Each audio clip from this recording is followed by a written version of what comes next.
Right, guys, it is now time for Grouchat Confession.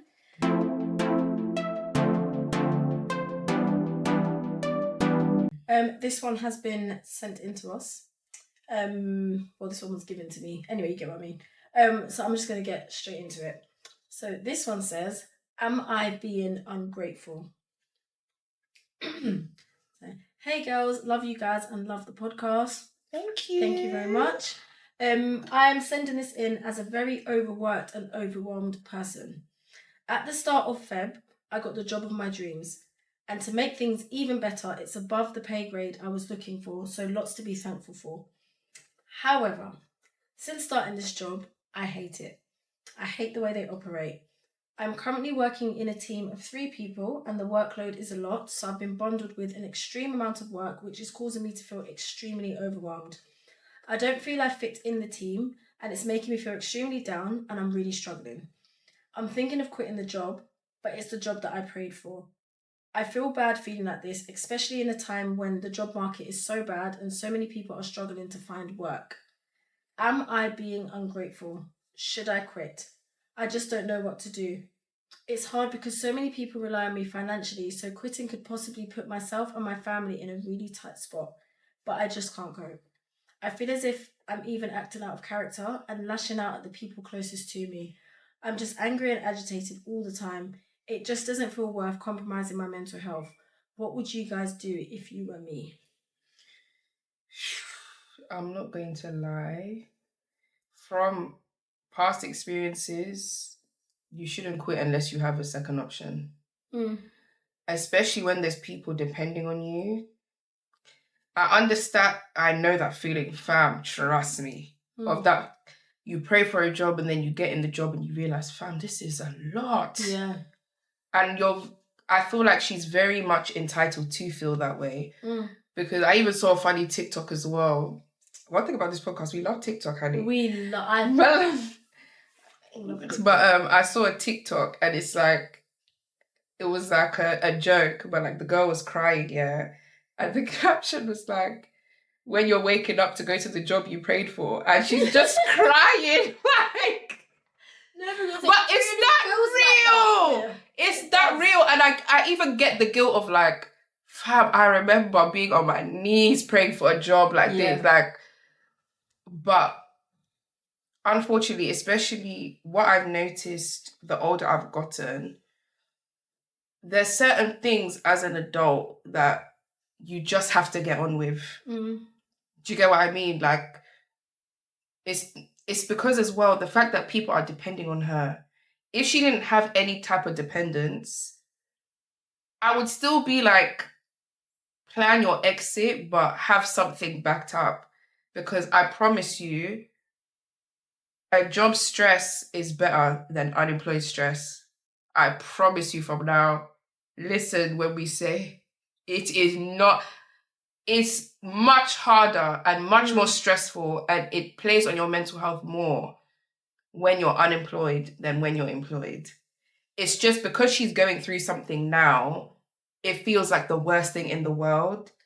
But I promise you, I don't think it's wise to just up and quit. And this is what I mean about social media as well with mental health.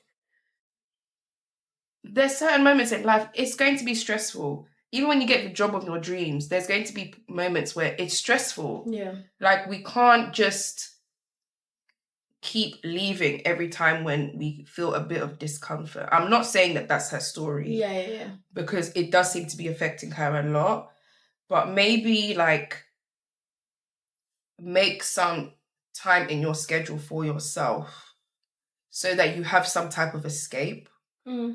So we even mentioned it in previous episodes, like solo dates, self-care things, take a long bath, switch your phone off, like make a day for yourself that you can look forward to, because the reality is life is what you make it. And you just, right now, you need to think about the money, but I would advise you to definitely actively make a plan and follow the plan of what you want to do next. Do you get what I mean? Before you leave. either have a job in place or have a solid plan in place. But I personally wouldn't tell you to just up and quit like that. And that it also depends on age. Because if she's roughly true. our age, Yeah. you cannot quit. Yeah. If you're like 20 and that and you, I don't know. Still live at home. Yeah, but the thing is, regardless, she has people who depend on her. Yeah, that's the thing, yeah. So I guess it's like the fact that you have dependents, that alone answers your own question. Because you have to think realistically, if you don't have that job now and you have no backup, what are you all gonna do? Yeah. So, but that's just my opinion. So I'm kind of like, do you know what? I think, it's a hard one. Because I'm a very big believer in there's certain things that are not worth your mental health spiraling. I think do you have, like, for example, if you've got annual leave, I would say maybe take 3-4 days off work and just completely switch off on those days off. Because I think sometimes you just need a break and reset. So maybe take like 3 days. There was a job I was doing when I was really struggling mentally. Like, it was a lot. And I remember I took a week off work. I just said, I had like a meeting to basically discuss that I was struggling.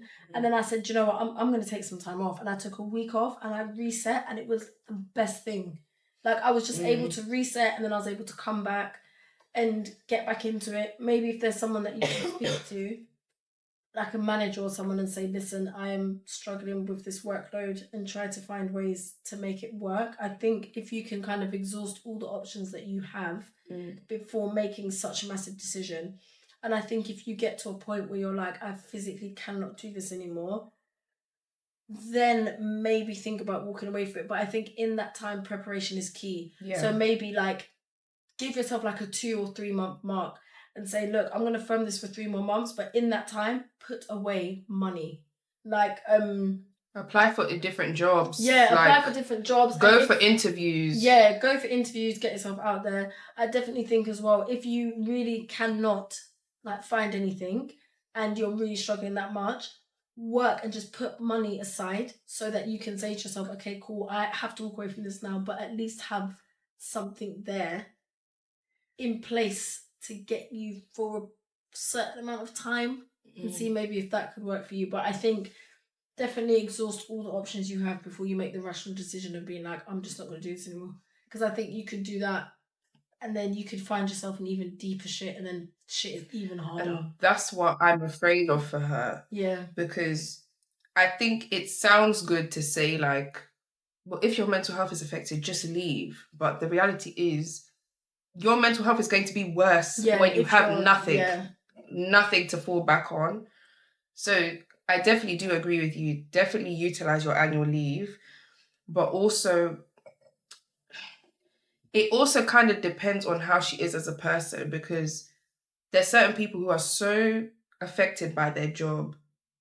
The week will be good, and then the last day will come and they get anxiety all over again because they know they have to go back. Yeah. Type thing. Like, even for me, for example, years ago, I had a job that was really, really stressful to the point where my mental health was affected. I was kind of like her, like I was irritable with everyone. Like, it was really bad. I feel like I remember this. And I remember I was just like, I'm out. I actually can't do this anymore. I was humbled so quick. No, unemployment's not for the week. Unemployment is not for the week. And the thing is, it's not. You think that like, in about a couple months, I'll get a job. Oh, no. And it will come, and 6 months have gone by, there's nothing. There's nothing. Yeah. This longer time has gone by, there's nothing. So I think, especially even with the cost of living now, even if you do prepare for, let's say, 3 months, when 3 months comes and you still don't have nothing, then what? Yeah, it's peak. Man. Do you get what I mean? Like, that's why I think we both have the general consensus of like, start your plan now whilst you're in the job. Yeah. And then when you get something a bit more concrete, leave. Start your exit. But yes, definitely in the meantime, I think we both agree on like, prioritize rest. Yeah. Annualize your annual leave, like Rashida said. Make more time for yourself. try and do things that you genuinely enjoy, like what hobbies you used to like that you haven't got back into for a while. Yeah.